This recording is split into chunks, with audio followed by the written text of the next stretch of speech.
Olá, bom dia, boa tarde ou boa noite, bem-vindos a mais uma lição. Estamos aqui para a nossa lição 24. Estamos já a aproximar-nos do fim, mas ainda faltam algumas lições, são 31 lições, e correspondem aqui, obviamente, à evolução, aqui aos dias que temos no signo de Leão, que é este signo que rege a casa da representação. E hoje vamos para um exercício de criação do espaço cénico, não é? Estamos aqui na questão do espaço, escolher o palco certo, não é? No fundo é aquilo que está aqui em causa, não é? Onde levar, como conduzir.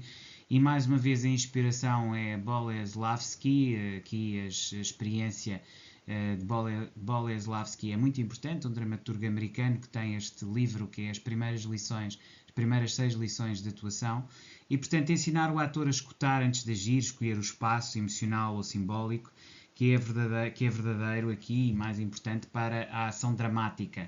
Portanto, hoje estamos aqui muito acerca de a percepção, o escutar antes de agir, o escolher o espaço, que é também emocional e simbólico, mais do que meramente físico, não é? A dimensão quase espiritual, não é? Temos uma dimensão física, uma dimensão, portanto, física corporal, uma dimensão que acaba por ser, de alguma forma, emocional, e este aspecto é sempre muito importante, uma dimensão mental e depois uma dimensão espiritual, não é? Quer dizer, estas 4 dimensões se trabalham sempre todas em conjunto e acabam sempre todas por envolver aqui um bocadinho, no espaço cénico, aquilo que é o desenvolvimento de qualquer projeto, de qualquer intenção. Dito isto, os objetivos do exercício: treinar o ator a não forçar a ação dramática, ou seja, aqui tentar que o ator se integre, seja de alguma forma congruente, que exista aqui uma simbiose, não é? Uma simbiose entre o ator e o palco, que haja uma ligação, interconexão, evitar os picos dramáticos artificiais, desenvolver uma escuta sensível e com relação emocional, são aqui 2 aspectos importantes para treinar o ator a não forçar a ação dinâmica, e finalmente criar atmosferas que favoreçam a verdade cénica. Mais uma vez, voltamos sempre àquilo que é a interioridade, aquilo que é o trabalho interno do próprio ator, que tem sempre a ver com a verdade cénica, com aquilo que é a sua própria essência, a forma de a projetar e como é que se sente bem com essa própria energia quando vai para o palco e quando incorpora aquilo que são as suas próprias dimensões, as suas próprias vontades. Portanto, é sempre estes aspectos combinados que nos levam aqui depois a chegar aqui a conclusões e a princípios que o ator tem que ter quando interpreta e está em palco e quando cria, no fundo, aquilo que são não só as suas personagens, as suas cenas, e simbioticamente se envolve nesse ambiente que é simultaneamente físico, espiritual, emocional, e de alguma forma também que seja mental, não é? Porque há sempre uma dimensão mental, de organização mental em tudo isto, ok? Basicamente é isso que eu vos queria dizer aqui acerca do objetivo do exercício. Conceito teórico: o palco simbólico da ação nasce da relação e da escuta, portanto, relação e escuta são sempre importantes, escutar mais do que falar, escutar, perceber, entender, para que daqui nasça uma relação e uma estrutura. Assim como na vida, a ação cénica deve surgir de um clima de confiança, não de pressa ou de imposição de roteiro. Portanto, é muito importante aqui escolher o palco simbólico da ação, e depois, obviamente, criar aqui a confiança, sem pressas, onde não haja uma imposição de roteiro e onde consiga desenvolver e consiga chegar àquilo que são as suas próprias características internas, aquilo que são os seus objetivos, as suas estruturas, para depois continuar a evoluir e chegar aos seus objetivos. Portanto, é muito importante este conceito teórico, é importante trabalhar isso, e é a partir daí que podemos desenvolver mais confiança, sem pressas, e atingir, digamos, aquilo que são os nossos próprios objetivos através de roteiros e de estruturações internas, ok? Basicamente é isso que vos queria aqui trazer. Depois, etapas do exercício: formar duplas de atores.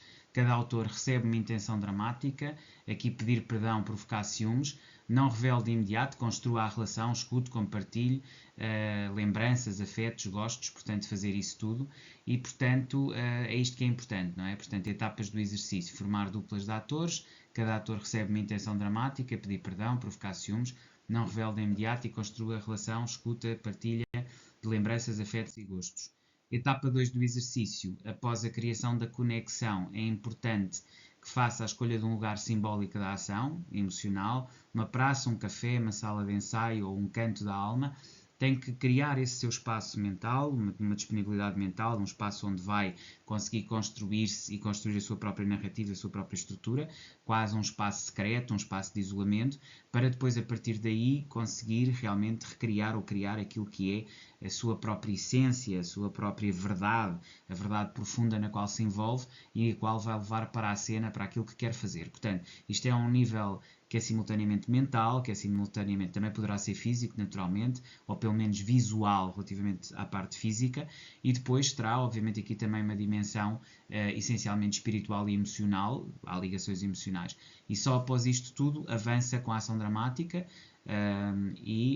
quando esse lugar surgir organicamente em processo de troca, não é? Só quando tiver todos esses elementos é que deve avançar com a ação dramática e quando esse lugar surgir organicamente da troca, ok? Portanto, este aspecto é importante. Agora, instruções criativas para os atores. Antes de pedir desculpas ou antes de descobrir o que o outro valoriza, não é? Ou seja, evitar, ou seja, observar, perceber como é que é o outro, evitar agredir ou atingir o outro, deve, em primeiro lugar, descobrir como é que o outro é, aquilo que ele valoriza e, a partir daí, estruturar essa situação. Antes de propor algo íntimo, perguntar o que significa a segurança para o outro, perceber o que é que para o outro é a segurança. Antes de mudar de rumo, verifique se há presença emocional, ok? É importante ser atento na observação, primeiro a observação de como o outro é, quais são os seus conjuntos de valores, depois perceber se há ou não espaço à conexão íntima e saber mudar de rumo, de acordo com as presenças emocionais ou as ausências emocionais. Ou seja, a presença ou ausência emocional deve ser aqui o barómetro para a tomada de decisões num ou noutro sentido. E, portanto, se conseguirmos balizar as nossas próprias ações e os nossos próprios comportamentos por esta visão e por esta percepção, será-nos muito mais fácil atingir aquilo que são os nossos objetivos pessoais e de ligação com o outro, ok? Portanto, este era um aspecto também importante aqui, como instrução criativa aos autores, como é que eles devem efetivamente posicionar-se para atingir os seus objetivos em palco. Quais são os critérios de sucesso? Para se ter sucesso, a ação aconteceu no tempo certo e sem se forçar, ou seja, uma vez que há aquele espaço emocional criado, é fácil perceber isso através da forma como decorre a ação. Portanto, se a ação aconteceu no tempo certo e sem forçar, este é um elemento claro que nos diz que houve um critério de sucesso. Efetivamente foi atingido aqui um objetivo e conseguimos efetivamente chegar mais próximo daquilo que queríamos. E, portanto, aqui haver a ação no tempo certo e sem forçar. O outro aspecto é que o local simbólico surgiu durante o período da troca. Enquanto estivemos em atuação cénica e em conversa com o outro ator, aquele momento ou aquele local simbólico que delineámos na nossa mente acabou por surgir naturalmente enquanto estávamos em processo criativo e em processo de troca, e portanto aparece o local simbólico durante a troca. E, portanto, a mudança dramática foi motivada por uma relação e por uma escuta real. Mais uma vez tivemos aqui uma escuta real, a capacidade de compreensão, e a partir daí fizemos a mudança dramática, motivada precisamente por essa escuta real. E, portanto, esta interligação e este acomodamento permitiu-nos efetivamente aferir que tivemos aqui, sem dúvida alguma, uma situação de sucesso. Portanto, 3 elementos: a ação aconteceu no tempo certo sem forçar, o local simbólico surgiu na troca e a mudança dramática foi motivada por uma relação de escuta real. Portanto, a cena teve organicidade e verdade em toda a sua transformação, em toda a sua linha. E, portanto, este é outro aspecto absolutamente essencial. Finalmente, uma reflexão final e citação. Perceber que, efetivamente, tudo isto é algo que é simultaneamente físico, mas é também profundamente emocional. É um processo de troca que surge através de um trabalho que vamos fazendo cena a cena, situação a situação. Esta ideia de processo e de irmos trabalhando, transformando, recriando enquanto atores, enquanto interlocutores de realidades cênicas é absolutamente essencial. Ninguém nasce ensinado, tudo resulta de experiência feita, de trabalho, de entrega, de permanência, e só a partir daí é que começamos a ter os instrumentos necessários para depois ter uma ação diferente. Portanto, nada é instantâneo, tudo leva anos e anos de preparação e temos que perceber que é esse trabalho constante e diário que nos faz chegar aos nossos objetivos. Se não percebermos isso, sem dúvida alguma que teremos aqui grandes dificuldades e tudo se tornará completamente difícil, opaco, e haverá sempre dificuldades para atingir os objetivos. Portanto, o que é que aprendi sobre a importância de preparar terreno da ação? Isto é importante fazermos essa reflexão, percebermos exatamente o que é que foi aprendido, o que é que retiro daqui, esta criação do ambiente simbólico, do ambiente que nos ajuda a ter o momento da troca e a fazê-lo muito mais efetivo. E, portanto, antes de agir, o ator deve viver a vida interior do personagem, sabendo que o palco é um lugar onde a ação nasce do entendimento e não da imposição.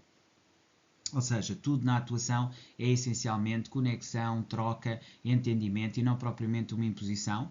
Perceber isso, perceber que temos que saber trabalhar todos os elementos através de uma escuta ativa permanente do outro e perceber exatamente aquilo que são as nossas necessidades, as necessidades do outro, para integrá-las e criar aqui um plano onde haja equilíbrio, onde consigamos perceber o outro e o outro nos possa perceber a nós. Portanto, o consensualismo é aqui muito superior ao realismo e que a ação nasce exatamente desse entendimento e não de uma imposição de uma parte, não de um resultado de soma zero, no qual estaremos sempre subjugados ou sempre obrigados a seguir uma determinada doutrina ou um determinado caminho. Basicamente era isto que eu vos queria trazer como reflexão final e citação aqui de Richard Boleslavsky e voltamos a ver para a nossa lição 25 amanhã. Até lá, despeço-me cordialmente.